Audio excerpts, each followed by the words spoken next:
नमो बुद्धाय, नमो धर्माय, नमो संघाय।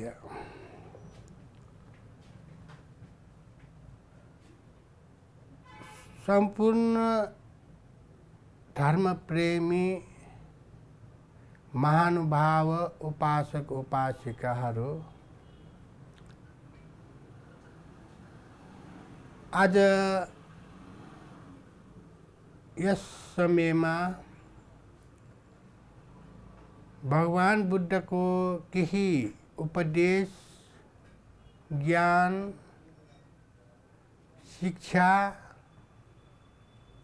यहाँहरू समक्ष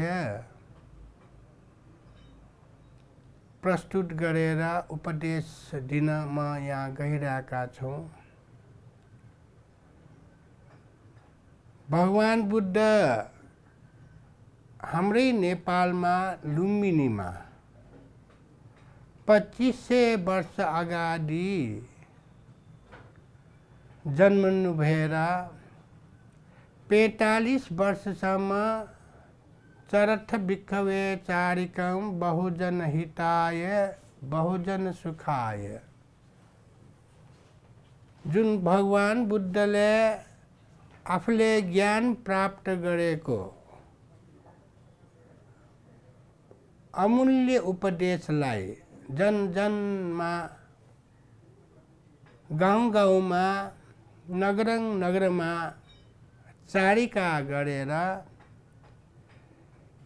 महानु जुन विशेष हामी मान्छेहरूमा मनमा भएको चिज, नराम्रो अकुशल काम क्रियाको त्यो हटाउनको लागि, मान्छेको जीवनलाई सुधार गर्नको लागि, मान्छेको जीवनलाई शान्तिपूर्वक जीवन बिताउनको लागि कसरी हामीहरूले चाहिँ ज्ञानको आवश्यक छ अथवा उपदेशको आवश्यक छ, त्यो विषयलाई भगवान बुद्धले प्रष्ट रूपमा हरेक व्यक्तिलाई, चाहे त्यो धनी होस्, चाहे त्यो गरिब होस्, चाहे त्यो छुट होस्, चाहे त्यो अछुट होस्, कसैप्रति पूर्वाग्रह नराखिकन समानता भाव राखेर यो उपदेश भगवान बुद्धले देशना गर्नुभएको। त्रिपिटक बौद्धहरूको लागि यो त्रिपिटक अत्यन्त महत्त्वपूर्ण छ। 84 खण्ड भगवान बुद्धको उपदेश अन्तर्गत छ। यो सबै 84 खण्ड उपदेश हरेक व्यक्तिलाई, हामी मान्छेहरूको लागि जीवनको सुख शान्ति समृद्धिको लागि भगवान बुद्धले देशना गर्नुभएको उपदेशहरू हो। यो एका देशमा एउटा यस्तो थियो उस्तो थियो भनेर किंवदन्तीको कथाहरू होइन। यो मान्छेहरू सत्य के हो, तथ्य के हो छर्लङ्ग देख्ने गरी, जस्तै ऐनामा आफ्नो मुहार हेर्दाखेरि गली सफा देख्छ, त्यस्तै भगवान बुद्धको धर्ममा पनि त्यस्तै छर्लङ्ग देख्ने, गुप्त नभएको, रहस्य नभएको, एकदम ओपनली जुन विविधको रूपमा रहेको यो धर्म उपदेश हो। कोही प्रति प्रार्थना गरेर मात्रै पाउने चिज होइन, आफूले पनि कर्म गर्नुपर्छ, क्रिया गर्नुपर्छ, मेहनत गर्नुपर्छ, लगनशीलता हुनुपर्छ भनेर उपदेश दिएको यो धर्म देशना हो, धर्म उपदेश हो। त्यही मध्ये एउटा आज म यहाँहरू समक्ष घटनाको रूपमा सम्राट अशोक सम्राट अशोकको बारेमा जीवनीको बारेमा यहाँहरू समक्ष मैले उपदेशात्मक रूपमा भन्न गइरहेका छौँ। सम्राट अशोकको जीवनी हामी सबै नेपालीहरूले पढ्नुपर्ने शिक्षा ज्ञान हो। सम्राट अशोकको जीवनी पढेपछि चाहे त्यो मन्त्री होस्, नेपालको प्रधानमन्त्री, राष्ट्रपति, हरेक सरकारीमा बस्नेहरूको निकायहरू, जिम्मेवार व्यक्तिहरूले हामीले सुनिराख्नुपर्छ। सम्राट अशोकको जीवनीमा हामीले धेरै शिक्षा ज्ञान लिन, आफ्नो जीवनलाई सुधार गर्न लागि धेरै मद्दत गर्छ। धेरै नै हामीलाई चाहिँ सहयोग गर्छ। राम्रो चिज हामी सबैले अँगाल्नुपर्छ, नराम्रो चिजलाई हटाउनु पर्ने। यो अशोकको जीवनमा यही हामीले पाउँछौँ। त्यस्तै हो एउटा शाक्यमुनि बुद्धको जीवनकालमा जम्बुद्वीप भरि, जम्बुद्वीप भनेको आजको हामी भारत भन्छौँ अथवा इन्डियामा पनि भन्छौँ। भारतको नाम आउन अगाडि जम्बुद्वीप, महाजम्बुद्वीप पनि भन्छ। यो महाजम्बुद्वीपमा आजकल पौराणिक नक्सामा हेर्न गयो भने यो पाकिस्तान अनि अफगानिस्तान, तिब्बत भयो, थाइल्यान्ड, बर्मा, लाओस, कम्बोडिया है, अनि हामी यता साउथ इन्डियासम्म धेरै ठुलो महाजम्बुद्वीप भनेर परिचय दिएको छ। यो महाजम्बुद्वीपमा 4वटा राज्य शक्तिशाली, 10वटा सानो सानो राज्यहरू थियो। जस्तै कपिलवस्तु, कोलीय भयो, यो सानो सानो राज्य। यो 16वटा जनपदमा मध्ये 4वटा शक्तिशाली राज्यमा मध्ये पनि वैशालीको जुन मगध राज्य थियो, समृद्धिशाली, प्रभावशाली, शक्तिशाली राज्य हो। त्यही मगधको राज्य सञ्चालन गर्ने प्रमुख व्यक्ति हुनुहुन्छ बिम्बिसार, अथवा त्यो बिन्दुसार पछि बिम्बिसारले त्यो राज्यमा शासन गरेको मगध राज्यको त्यो 16वटा जनपद मध्येमा, त्यो 16वटा जनपद राज्यमा 4वटा शक्तिशाली मध्ये त्यो मध्येमा पनि जुन मगध राज्य वैशालीको चाहिँ सबभन्दा प्रभावशाली, शक्तिशाली राज्य थियो। त्यसको शासन बिम्बिसारले गर्नुहुन्थ्यो। शाक्यमुनि बुद्धले बौद्धिक ज्ञान प्राप्त गरिसकेपछि जब उनले राजगृहमा धर्म प्रचार सुरु गरे, तब राजा बिम्बिसारले बुद्ध र उनको सङ्घलाई पहिलो पटक बेलुनाराम विहार बनाएर अथवा निर्माण गरेर दान गर्नुभएको थियो। राजा बिम्बिसारले 32 वर्षसम्म शासन गरेको थियो। राजा बिम्बिसारलाई उनकै छोरा अजातशत्रुले हत्या गरी शासक बने। त्यसपछि राजा अजातशत्रु बुद्धलाई राजवैद्य जीवकद्वारा दान गरेको जीवकराम विहार बसेको बेला भेट्न गएका थिए।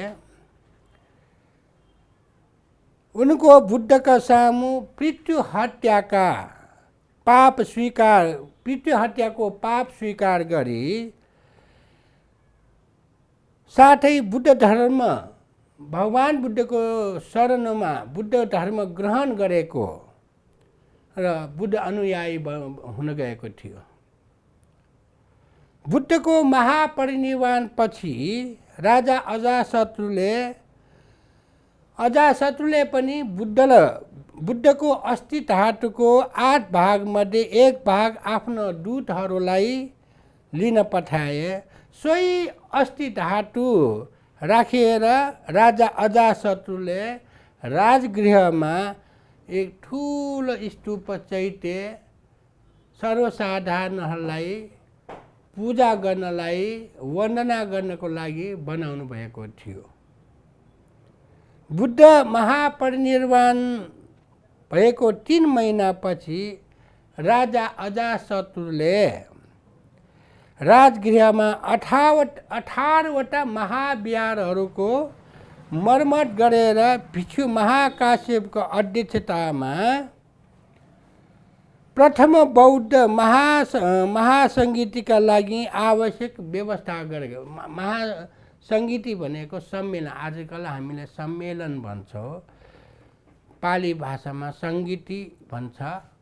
सबै भेला गरेर छलफल गर्ने, केही समस्या आयो भने भेला गरेर त्यसमा चाहिँ छलफल गरेर समाधान गर्नेलाई हामी सङ्गीति भन्छौँ। बुझ्ने भाषा सरल भाषामा भन्ने हो भने सम्मेलन भन्छौँ। राजा अजाशत्रुले आफ्नो छोरा उदय भद्र भन्छ, पालीमा उदय भद्र भन्छ, संस्कृतमा उदय भद्र भन्छ। उदय भद्रलाई बुद्धको शरणमा जान सल्लाह समेत दिएका थिए। राजा अजाशत्रुले 24 वर्षसम्म शासन गरेको थियो। उनकै छोरा उदय भद्रले पनि अजाशत्रुको हत्या गरी आफै राजा भए। उदय भद्रले 16 वर्षसम्म शासन गरे। उनका छोराहरू अनिरुद्ध र मुण्डले पनि उनको हत्या गरेर अनिरुद्ध राजा बने। अनिरुद्ध र मुण्ड दुवैले 8 वर्षसम्म शासन गरेको थियो। पछि उनीहरूलाई नागदासले हत्या गरे। नागदासले 24 वर्षसम्म शासन गरे। पछि यी पितृघातक अजाशत्रुको वंशका हुन् भन्ने जनताले सुसुनाग भन्ने मन्त्रीलाई राज्य भोग गराए। सुसुनाग 18 वर्षसम्म शासन गरे। उनका छोरा कालाशोकले पनि उनको हत्या गरेर आफै राजा बने। पछि यी पितृघात सुसुनाग कालाशोकले 28 वर्षसम्म राज्य सञ्चालन गरे। 24सम्म सुसुनागले 18 वर्षसम्म राज्य शासन गरेको थियो। उनका छोरा कालाशोकले 28 वर्षसम्म राज्य सञ्चालन गरेर राज्यलाई चाहिँ शासन गरेर अगाडि बढेको थियो। यिनका 10 जना छोराहरू थिए। कालाशोकको 10 जना छोराहरू थिए। तिनीहरू 22 वर्षसम्म शासन गरे। यिनीहरूका परम्परागत नाम नन्द भएका 9 जना छोराहरू थिए। ती परम्परागत नाम नन्द भएका 9 जना पनि 22 वर्षसम्म नै राज्य बढ्न गयो र नन्दवंशकी शुद्ध शासक शक्तिशाली बन्न पुगे। यो नन्दवंशका शासकहरूले ब्राह्मणको वर्णाश्रममा आधारित धर्मलाई महत्त्व दिएन। यो नन्दवंशको कसैले पनि ब्राह्मणको जुन परम्परालाई चाहिँ ठाउँ दिएन, उसलाई मान्यता दिएन। त्यसपछि ती परम्परागत नाम नन्दका भएका 9 जना पनि 22 वर्ष शासन गरेपछि जुन ब्राह्मणकोले चाहिँ नन्दवंशले केही स्थान नदिइकन आफूले शासन गरेर अगाडि बढिरहेको थियो। त्यो नन्दवंश जुन नन्दवंशको शासनलाई जुन चुक्ली चाकली गरेर चाणक्यले चाहिँ एउटा उपक्रम गरेर नन्दवंशलाई चाहिँ पुरा नाश गराइदियो, सखापै पारी गरिदियो।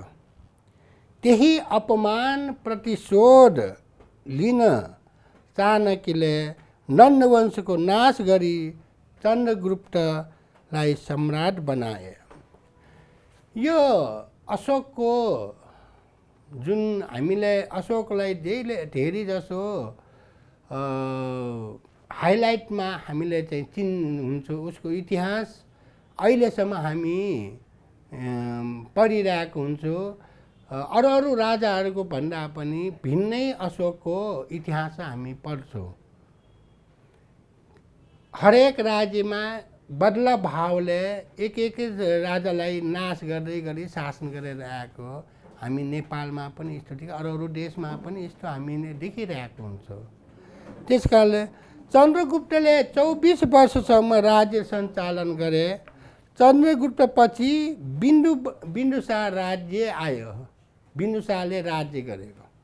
बिन्दुसारले 28 वर्षसम्म शासन गरेको कुरा हामी विभिन्न इतिहासमा पछि अमृतानन्द भन्ते अर्को एउटा इन्डियाको इतिहासकार एकदम विद्वान मधुकर पिपलियानको पुस्तकमा पनि कोही 28 छ, कोही 25 वर्षसम्म भनेर राखेको छ। तर श्रीलङ्काको महावंशमा पनि 28 वर्षसम्म राज्य सञ्चालन गरेर पनि उल्लेख गरेको छ।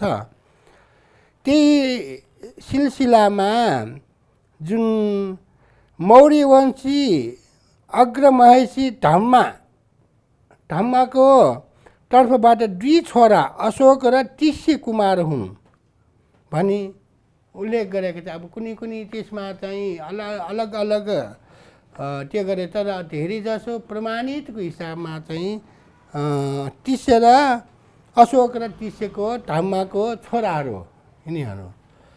अनि उसको आमाको नाम सुभद्राङ्गी भनी उल्लेख गरेका छन्। तर उनीहरू दुवैले दिव्यवरदान बौद्ध ग्रन्थ आधारमा उल्लेख गरेको पनि उद्धत गरेको छ। आनन्द पी ले अवदानमालामा अशोककी आमा नाम सुभद्रगी, यो संस्कृतिलाई पाली प्रोनाउन्सन गर्ने बेलामा यताउता अलिकति शब्द प्रोनाउन्सेसमा भिन्न खाल भइरहेको हुना कोही चाहिँ सुभद्राङ्गी भनेछ, कोही चाहिँ सुभद्रगी भनेछ। त्यही अशोककी आमाको नाम चाहिँ सुभद्राङ्गीकोले त्यो दिव्यवदानमा चाहिँ उल्लेख गरेको छ। त्यही यो जुन अशोकको आमाको त्यो सुभद्राङ्गी नामले उसको चाहिँ छोराहरू 3 जना 5 जनाको नाममा चाहिँ 3 जनाको धेरै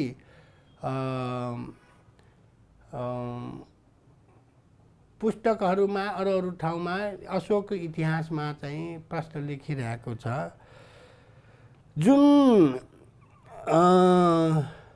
अशोकको पाली स्रोतको अशोककी आमाको नाम धम्मा र बौद्ध संस्कृत ग्रन्थमा सुभद्राङ्गी, धम्मालाई चाहिँ कोही चाहिँ सुभद्राङ्गी पनि भनिरहेछ। त्यो अशोकको आमाको नाम सुभद्राङ्गी। अरू सबै रानीहरू आशङ्कित थिए कि सुभद्राङ्गी कि अथवा धम्माको आफ्नो उसको निसन्तान थियो सुरुवातमा। त्यो सुरुवातमा त्यो धम्माको निसन्तान भएर धेरै दुखी भएर बसिरहेको थियो।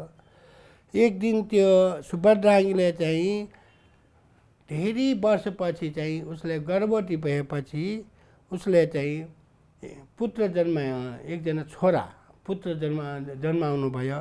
उसको नाम चाहिँ जुन सुभद्राङ्गीको नाममा चाहिँ त्यो बच्चा आफ्नो छोरा एकजना यो संसारमा जन्म दिएपछि त्यो सुभद्राङ्गी अथवा धम्मा अत्यन्त खुसी र हर्ष भएको थिए। त्यही भएर म अब दुखी छैन, म शोक छैन, अब म चाहिँ शोक नभएको व्यक्ति भनेर सुभद्राङ्गीले अथवा धम्माले भनेको थियो। सुभद्राङ्गी पुत्र पाएकी धेरै खुसी भएर महाराज बालकको जन्मले म के राजाले भने कि म चाहिँ धेरै पहिला दुखी थियो, मलाई निसन्तान कोही बच्चा थिएन, अब मलाई पुत्र जन्म भयो, अब म चाहिँ यो शोक नभएको दुःख नभएको मेरो जीवन भयो भनेर राजालाई चाहिँ महाराजालाई उहाँले चाहिँ भन्छ। त्यही रानीको वाक्यले सुनेर राजाको आफ्नो बालकको सुपुत्रको नाम अशोक भनेर राखिदिएको। अशोक भनेको अर्थ के हो? शोक नभएको भनेको, यो सन्धि भएको शब्द हो। त्यस कारणले हामी हरेक व्यक्तिमा पनि जीवनमा दुःख आए पनि शोक नगरौँ। कोही मरे पनि धेरै हामी शोक गर्छौँ, दुःख गर्छौँ। कोही हामी चाहिँ खुसी हुन्छौँ है, केही दुःख हुन्छौँ, तर त्यो खुसी के कुनै चिजमा हामी नपाएको चिजलाई दुःख भइरहेको बेलामा केही पायो भने हामी चाहिँ एकदम गदगदले खुसी हुन्छौँ, शोक रहित हुन्छौँ।